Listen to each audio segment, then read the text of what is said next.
Man, the world is starting to look a lot better for us Marvel fans out there. Thunderbolts was good, and now Fantastic Four was also good. So I'm very happy that I can make a video talking about 4 things that I loved about this movie, and not 4 reasons why I thought it was a disappointment or whatever the case may be. So yeah, Marvel is starting to regain our trust, and I can almost start to wear this t-shirt with pride again. Almost. Let's hope that a couple more good movies come, especially like Avengers Doomsday, super hyped for that. But at least their current form is pretty good. So yeah, in this video I want to talk about the top 4 things that I personally really loved about this movie. And I personally means that you might be missing some things in this video that you thought really great, but I didn't. For example, I heard many people mention how much they love that retro futuristic vibe of this movie, which I totally get why that's great for all the people that have like a lot of nostalgia for these characters. But in my case, I wasn't like historically a huge fan of the Fantastic Four, so I don't have a lot of nostalgia for them. So that for me personally wasn't anything special, although I can see why that's good. So keep that in mind when I'm talking about these 4 things, and now let's get into the first one. And the first thing that I loved about this movie, which I think is a pretty fundamental aspect, is that they skipped the origin story. So although historically I wasn't like a huge fan of the Fantastic Four, I have seen many of the older movies, and I think many people out there have. So I feel like me, many people already know who they are, how they got their powers, and even if you don't know, it's like, yeah, in the 2000s, we got a lot of origin stories and they were all great. But I feel like by now we've just gotten we've seen so many different superheroes, and like Falcon said in Civil War, What the hell is that? Everyone's got a gimmick now. I feel like nowadays we've seen so many different superpowers in movies that when we start a movie like this, we're just fine to accept that, okay, these are the different people in this movie, these are their powers, I got it. And now instead of showing me their origin story, confront them with a different challenge and make me learn about the characters through that challenge. Like for example, in this movie, would you sacrifice your child or try to fight this giant space god? So I liked seeing them go through that challenge a lot more instead of just getting another origin story. And I like that they still, for the people that do wonder who are they, how did they get their powers, that they very quickly sneaked that origin story part into the intro of the movie to just answer the question for those people. And to all of the people that are like me, who already knew who they were, it was like, okay, nice. We get a new movie, new challenges, let's go. So yeah, I really like that very fundamental aspect about this movie. And the second thing I really liked about this movie was just one tiny little scene, and it came right at the end, and it was the after credit scene when we got our first glimpse of Robert Downey Jr. as Dr. Doom. Of course, we didn't see Robert Downey Jr.'s face, but as we all know, Robert Downey Jr. is returning to the MCU as Dr. Doom.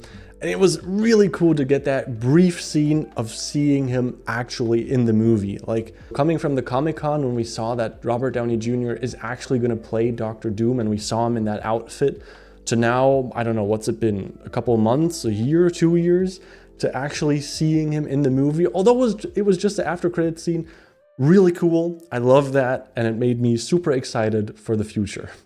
Yes, it's very cool. And the third aspect that I really loved about this movie, although I watched it at home and not in cinema, and I'm really jealous of all of you that actually watched this movie in cinema, which of course I purposefully didn't, so that I could give you my raw first impression. So if you haven't seen that, you can go check that out on my channel.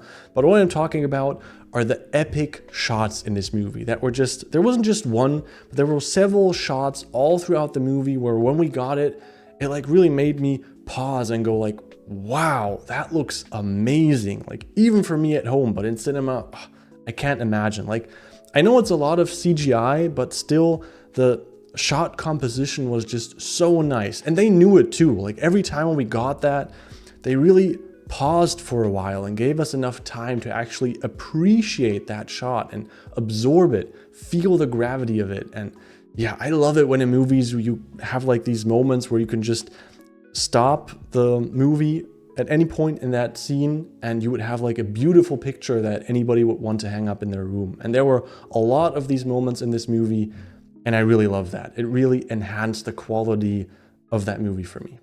And the fourth aspect that I really loved about this movie is what they did with the character of Johnny, or the Human Torch, because they really took a bit of a different approach that I think makes the character a lot more complex and also is fitting to the Silver Surfer, which in the past, Silver Surfer was male and it was Storm that connected to the Silver Surfer, but now the Silver Surfer is female, which I was quite surprised when I saw that for the first time. Oh, what? He has that hairstyle? Not what I expected.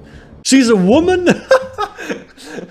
Okay, also not what I expected. So while I was surprised at first, here's why I think having the Silver Surfer be female and having the character of Johnny be more complex actually works really well together, especially in the dynamics we have within the Fantastic Four. So because Storm is already in a relationship with Mr. Fantastic and they kind of have a lot going on there, especially in this movie where they get a kid, I think it makes a lot more sense to have the Silver Surfer be female and then free up the character of Johnny to have that special connection with the Silver Surfer.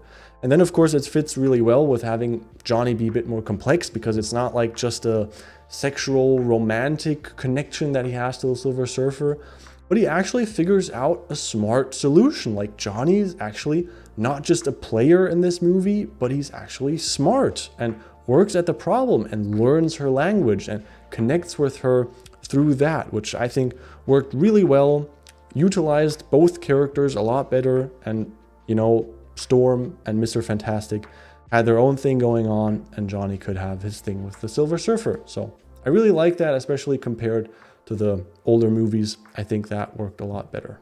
And one last bonus thing I want to mention is the movement of Galactus. And here's what I mean by movement and why I love that.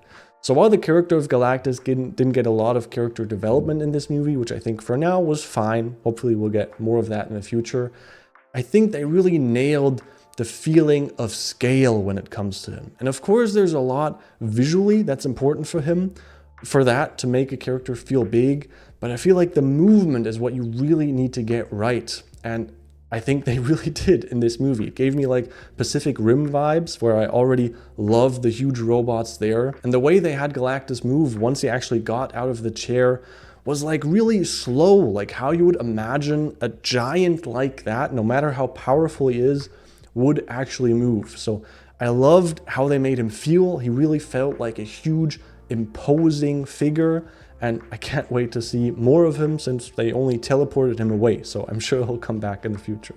Okay, so those were my top 4 aspects that I really loved about this movie. Let me know if you agree with them, or if there's anything that mattered even more to you, especially if you were maybe an actual fan of the Fantastic Four in the past. I'd love to hear about that in the comments. And also, as I said, I made a reaction to this movie, so you can go check out my first impressions right here. Hopefully I'll see you over there, because that's been it for today. Bye.